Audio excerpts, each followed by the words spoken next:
1980s sitcom Alice, has died at the age of 74. Confirmed by her husband and actor Charles Cumruff, Holland died on December 31st, 2015 in Santa Monica, California, after suffering from lung cancer.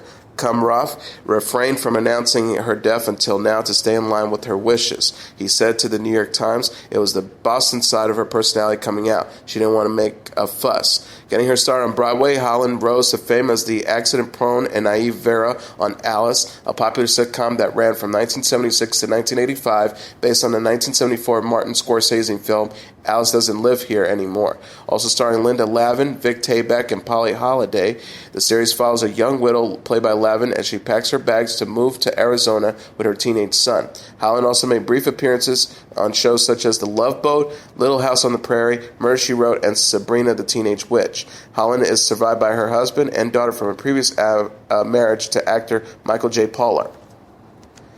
Jason Derulo and model Daphne Joy have called it quits after 6 months of dating. The breakup, confirmed by the singer's rep to People magazine, comes months after the pair enjoyed a vacation together in Mexico. Derulo wrote on Instagram in March, "Great decisions," along with a photo of himself and Joy showing off their impressive beach bods. Derulo and Joy began dating in November of 2015 after meeting in London 1 year after the Want to Want Me singer's high-profile breakup with singer Jordan Sparks. Derulo previously said about his relationship with Joy to People magazine, "It's tough at times because I'm always on the road, but with modeling she's more flexible than I am, so she'll have to come to some of my shows. She has an understanding personality. I love that about her." Carrie Underwood and Brad Paisley will host the 2016 Country Music Association Awards. ABC confirmed the 33-year-old American Idol winner and 43-year-old country singer will return for the award show's 50th anniversary ceremony in a press release Wednesday after Underwood tweeted the news the day previous.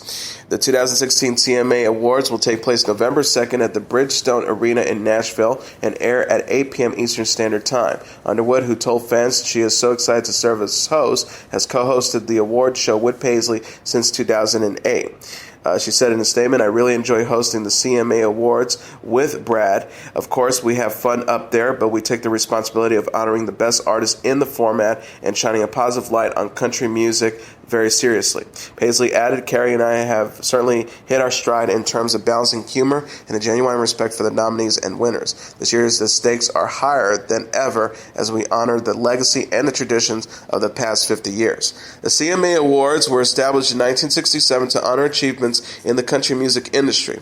Underwood has won 5 CMA Awards, including Female Vocalist of the Year, while Paisley has won 14, including Entertainer of the Year. Underwood came to fame after winning American Idol Season 4 and released her 5th studio album, Storyteller, in October. The singer kicked off her accompanying tour in January and bring the venture to a close December 17th in Brisbane, Australia. Paisley, meanwhile, released his 10th studio album, Moonshine in the Trunk, in 2014. The record debuted at number 2 on the Billboard 200 Albums charts, included the singles Riverbank, Perfect Storm, and Country Nation.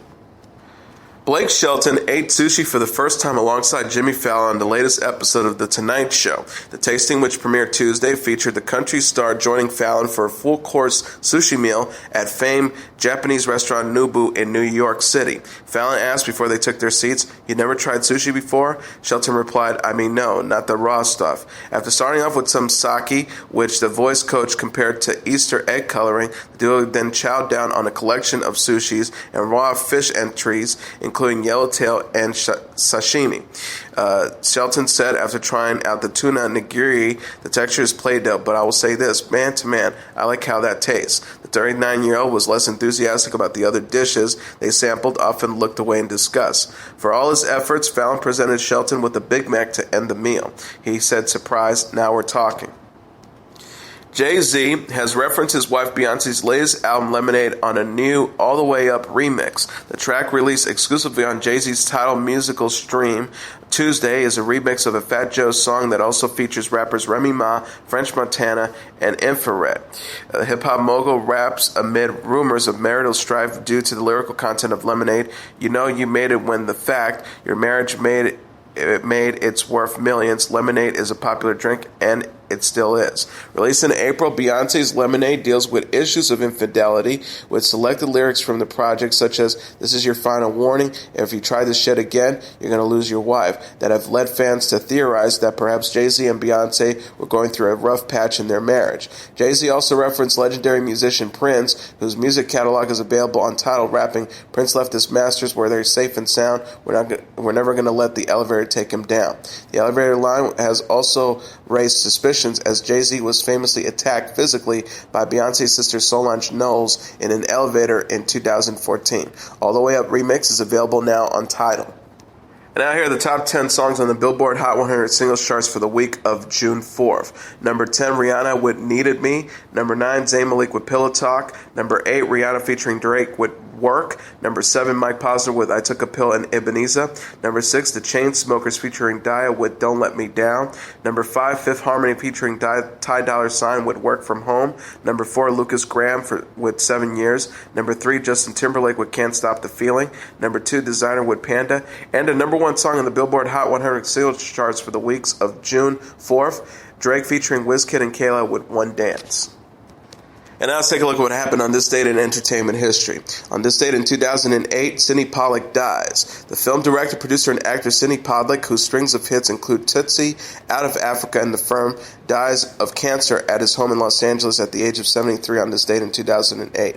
After high school, Pollack left his hometown of South Bend, Indiana, to study at New York City's neighborhood Playhouse School of the Theater. He acted in the Playhouse telecast of For Whom the Bell Tolls, directed by John Frankenheimer, and appeared on Broadway in several productions. According to Pollack's obituary in the New York Times, it was Burt Lancaster who pointed the young actor towards directing, introducing him to the Hollywood mogul Lou Wasserman, who got Pollack a gig on the television series Shotgun Slade.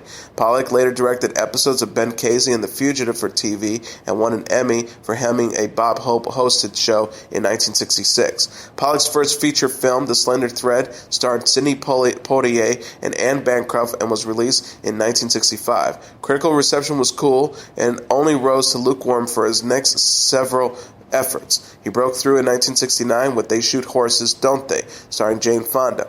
The bleak Great Depression-era film received 9 Oscar nominations, including 1 for Pollack as Best Director. 4 years later, he scored a commercial hit with The Way We Were, a weepy romance starring Barbra Streisand and Robert Redford that was largely panned by critics. One of Pollack's most frequent collaborators, Redford also starred opposite Faye Dunaway in Pollack's hit 1975 thriller 3 Days of Condor and opposite Fonda in his screwball 1979 comedy The Electric Horseman.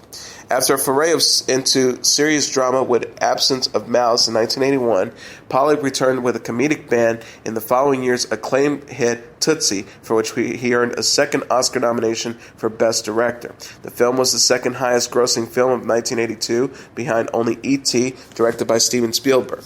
Pollack finally took home the Best Director trophy for the romantic drama Out of Africa in 1985, starring Meryl Streep and Robert Redford. The film also won the Oscar for Best Picture. The Redford vehicle Havana in 1990 flopped, but Pollack soon bounced back with the hugely successful legal thriller The Firm in 1993, based on the best-selling John Grisham novel. After 2 disappointments, Sabrina in 1995 and Random Hearts in 1999, both starring Harrison Ford, Pollack took a 5-year hiatus from directing, returning with the drama The Interpreter in 2005, starring Nicole Kidman and Sean Penn. During the latter part of his career, Pollack amassed an impressive roster of independent films as a producer.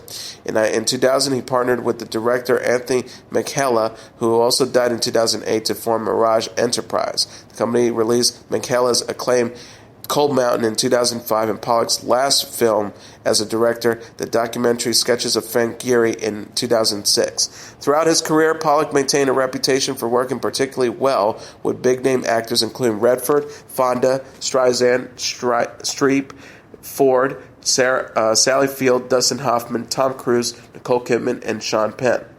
He racked up a number of notable performances himself, including a starring turn in Woody Allen's Husband and Wives in 1992. Pollack appeared in his own movies numerous times, playing Hoffman's agent in Tootsie and Penn's boss in The Interpreter, among other roles. On the small screen, he had a recurring role on the sitcom Will and Grace and appeared on Just Shoot Me, Mad About You, The Sopranos, and Entourage. Most recently, he was featured in 2007's Michael Clayton, which he also produced as a jaded corporate lawyer, and in the 2008 comedy Maid of Honor. And as your entertainment report for Thursday, May 26, 2016, I'm your host, Mr. Downtown Ray Mello. I'll be back tomorrow to deliver some major stories and trends going on in the world of entertainment and beyond. You can follow the show on Facebook, Twitter, or Instagram, facebook.com/The Entertainment Report with Ray Mello, that's RAYMELO, on Twitter at The Enter Report, or on Instagram at The Entertainment Report. You can listen to this episode or any previous episodes of The Entertainment Report anytime you want on iHeartRadio. Just go to iHeart.com or your iHeart phone app, search for The Entertainment Report, and it'll take you to the page. Good night, and God bless you all.